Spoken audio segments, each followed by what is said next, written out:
Things you think are illegal that are actually totally legal. Number 1, underage drinking, sometimes. The minimum drinking age in all 50 states is 21, but 45 of them have legal loopholes, like for religious reasons or if you're on private property and your parents give you permission. Hey son, how was drinking wine at church today? It was great, Dad. Say, can you toss me, your 16-year-old son, a beer? Sure, we are in the privacy of our own home after all. Sweet, I love living in Colorado. Number 2, marrying your cousin. It's not just for Alabama anymore.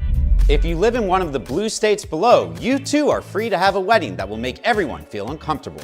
Do you, Daniel, take Daniela as your bride? I do. And do you, Daniela, take Daniel as your husband? I do. You may now kiss your cousin. Ugh. And number 3, if marrying your cousin wasn't Alabama enough, you're in luck. Because a majority of US states allow you to take home and eat roadkill. Just be warned, whatever you save on groceries, you'll pay for in other ways. Play this. I'm gonna need more toilet paper. Coming, Jim Bob! These are 3 things you think are illegal that are actually totally legal. First up, owning uranium. Hand it over. It's illegal. As long as the uranium is below 0.5% by weight and you don't try to process it, then you don't need a license to own it. Wow, that's pretty cool. Hey fellas, quick question. Any idea how to get to the highway from here? Now that has to be illegal. Generally, driving naked isn't illegal as long as you're not in direct public view. Since she's in a tall truck and nothing is visible, she's technically not in public view. But you can't just... Later, boys. Pulling the finger? She surely can't do that. Unfortunately for you, giving the finger is protected by the First Amendment, so you can't arrest her for it. But I'll buy you some donuts if it'll make you feel better. Ah, fine. 2 of these drinks are poison. 1 is safe. I'm going to figure out which one's safe, then take a sip to prove it. First up, the vodka soda. See how it clings to the side like oil? That's a common sign of GHB. It dissolves into clear drinks and leaves that streaky residue, which means this one is probably poison. Next, the beer. No oiliness here, but look closer. See those tiny bubbles clinging to the edge? That's a giveaway for ketamine. Ketamine tastes bitter, so people hide it in beer or cocktails. This one might be poison too.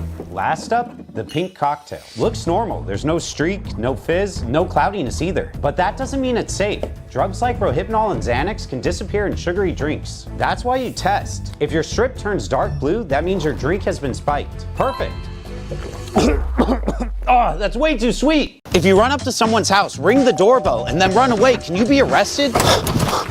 You punk, I'm calling the cops. You'll be arrested for this. Psst, kid, you better watch out. Going onto someone's property to play a prank is technically trespassing. Yeah, I've been ding-dong ditching since 2020 and a cop has never shown. Sure, cops may not show up for a minor trespassing violation like that, but if you do something more serious like vandalism, the cops will likely show up to arrest you. Also, you could run into a homeowner defending their property with their favorite amendment. Oh yeah, let me get old Betsy out of my safe. Wait here. Ah, we gotta go. I know just the place. Now we're in England. Time for a knock-knock ginger. Oi! Ah! Ding dong ditching is illegal in England. Mike, help.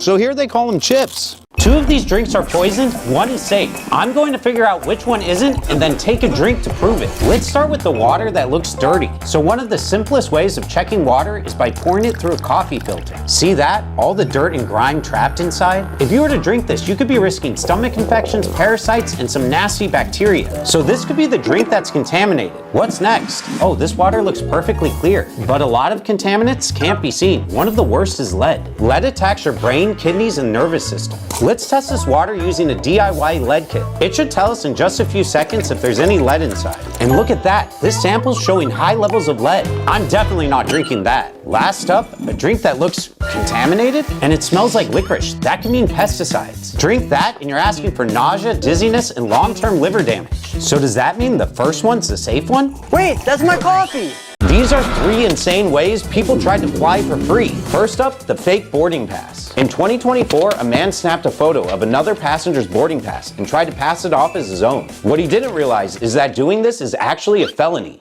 This ticket says you're a 10-year-old girl. Getting caught can mean up to 5 years in prison. The next way someone flew for free was by shipping themselves from New York to Dallas in a cargo jet. Huh. This isn't so bad. But cargo holds aren't exactly known for comfy seating. They're cold, and due to the pressurization, the air is hard to breathe. Oh man, I don't feel good. If caught, you could face up to 10 years in federal prison. But what's crazier is that a 15-year-old boy survived a 5-hour flight from California to Hawaii, hiding in the plane's wheel well. Miraculously, the boy survived despite commercial flights cruising at over 35,000 feet, which is higher than Mount Everest and requires oxygen tanks just to breathe. I'm the king of the world! This is how you can travel the world for free. First is by doing farm work. There's companies that connect you to people from around the world that need help with their farms. In exchange, they'll let you stay at their house for free. Sometimes they'll even pay you for your work. Sweet! These trips can be from a few days up to a year, so you have plenty of time to relax or explore. Next is a free cruise. Free cruise? Tell me how. Well, you have to sit through a sales pitch for a timeshare. Timeshares are like a yearly subscription to a vacation property. What's the catch? Well, timeshare people can put a lot of pressure on you to buy, and you have to give them your contact info. You want a free cruise? I'll need your email, phone number, and home address. This isn't so bad. My email will never be the same, but I'm going to Hawaii. The next way to travel for free is to drive a stranger's car across the country. This move from Texas to Florida is going to be stressful. How will we get our car there? Don't worry, I got you. You can trust your car with me. There are companies that connect travelers with people who need their cars driven cross country. See you in 3 days. Keep my baby safe. Crazy tricks so illegal, lawyers can't use them anymore. First, lawyers used to hide a paperclip in their cigar so it would never ash. You want some of this, my man? The large, unashed cigar would distract the jury, making it difficult for them to focus on the opposing lawyer's presentation. Wow, it's so big. Next, lawyers would use the scorched earth tactic, sending the opposition hundreds of crazy requests. You want my sister's phone number? I don't even have a sister. In a typical case, a lawyer might get 20 to 50 requests, but with the scorched earth tactic, they could get as many as 1,600. Sorry, honey, I'll be home late tonight. But most courts now prohibit this trick as it violates rules on fair practice. But it gets worse because lawyers would also print red text on black paper. Does this say subscribe to Law by Mike? Who the heck is Mike? And they would also spray the documents with awful smells. Is that? I'm gonna be sick. And they would also... Smurf, I need the bathroom! That was rude. Imagine you could go back in time. Well, if I could, I'd go back to high school and change 3 things. And number 3, everyone's metabolism slow down when you get older and you can't put away pizza rolls like you used to. But if I could tell my younger self the exact time period that my metabolism slowed down, I could eat all the junk food I want before it's too late. Now where's little Mike? Wow, this new flip phone can play whatever ringtone I want. 25. Ah, what? Your body starts to shut down at 25. You're weird. Wait, I have more things to tell you.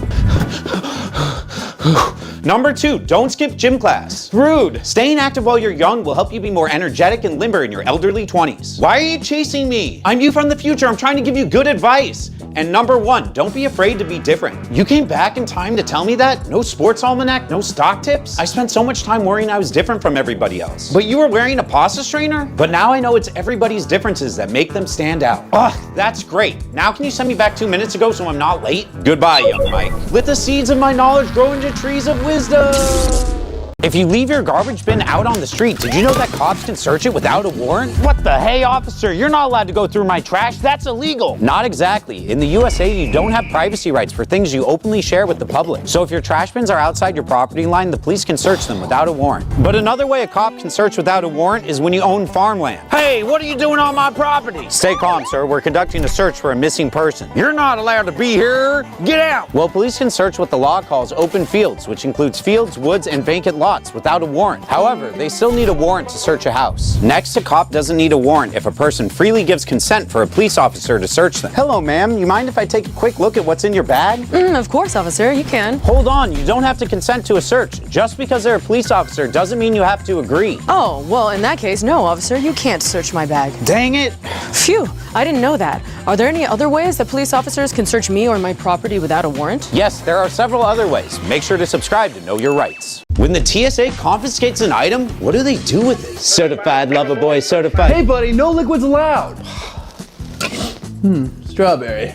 While you're at it, give me that baseball bat. What? It's my lucky bat. Mike, help. Well, bats aren't allowed on carry-ons, and they should go in your checked bag. Wait, but what about if it's too late to put it in my checked bag? There may be a way to keep it. Really? How? Some airports have a mailing center, and you can ship your items to your destination if it can't go on the plane. Yes! Do you guys have a mailroom? Nope. Ugh, fine, take it. Any other bright ideas? Well, if you give your bat to TSA, they'll likely either donate to charity or your last option might be... And now for auction, we have this man's lucky bat. Do I have $1? Do I have $1? Do I have $2? $3? Going once, going twice. Sold to the man in the Argyle sweater. I got it, and it only cost me $3. $3,000.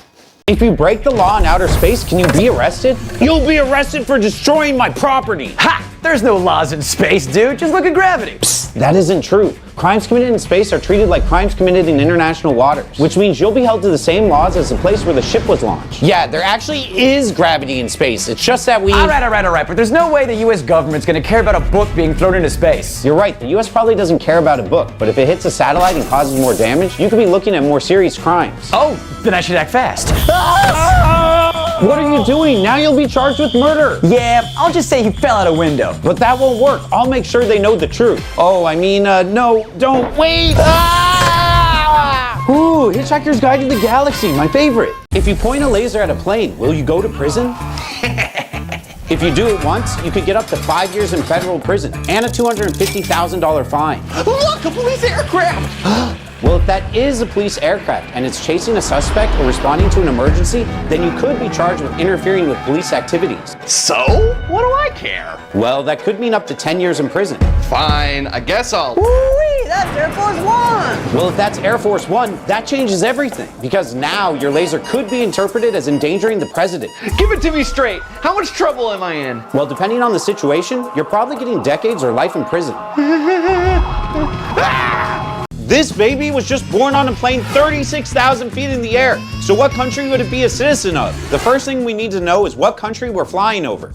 Look, I see Big Ben. That's a Statue of Liberty. Well, if that's a Statue of Liberty, then the kid would be American because we're flying over American soil. But if that is Big Ben, then it gets a little more complicated. Look, just tell me we're flying over European soil, so my baby here can get free healthcare. Well, that's what's complicated, because in the UK, it doesn't matter where the baby is born, but rather where the parents are from. So if you're not British, then neither is she.